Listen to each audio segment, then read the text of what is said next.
நீங்க எவ்வளவு தூரம் வந்து படிப்பது விலகி போறீங்களோ, விலகி போக போக ஒரு 10 வருஷத்துக்கு முன்னாடி வேலை வாய்ப்பு இருக்காது.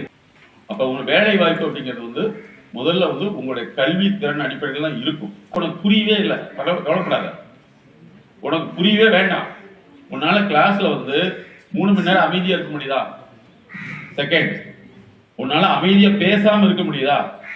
நிறைய பேருக்கு இப்ப செல்போன்னால வரக்கூடிய டிசீஸ்ல வந்து என்னன்னா, ஒண்ணு வந்து ஆடிட்டரி இல்லூஷன் ஒரு நோய். ஆடிட்டரி இல்லூஷன்னா நீ எதெல்லாம் கேட்கறியோ ஒரு நாள் கழிச்சு உனக்கு காதுக்குள்ள கேட்டுட்டே இருக்கும். நீங்க எவ்வளவு தூரம் வந்து இன்புட் கொடுக்குறீங்களோ அந்த இன்புட் எங்கேயுமே போகாது, உங்க மைண்ட்ல ஸ்டோர் ஆகிட்டே இருக்கும். அது வந்து இல்லூஷனை கிரியேட் பண்ணிட்டே இருக்கும். இதே கேட்ட விடாங்க, எனக்கு பாட்டு ஓடிட்டே இருக்கு சார் எப்பவுமே அப்படின்ட்டு வர்றாங்க. இன்னொரு சோர் வர்றாங்க, எனக்கு வந்து எதை பேசினாலும் அந்த வார்த்தை நின்றுக்குதுங்க. உங்களையே பாருங்க, உங்களை யாராவது திட்டிட்டு அந்த வார்த்தை நின்றுக்குதா இல்லையா? சொல்லு, அந்த வார்த்தை நின்றுக்குது. அந்த வார்த்தை நினைக்கிறப்ப வந்து ஒன்று உனக்கு கோபம் வரும், இல்லையா உண்மையிலேயே உனக்கு கோபம் வரும், கோபம் வரும். இதுதான் வந்து எதை இன்புட்டை கொடுக்குறீங்களோ அந்த இன்புட் வந்து உள்ள ஆடா பதிஞ்சிடும்.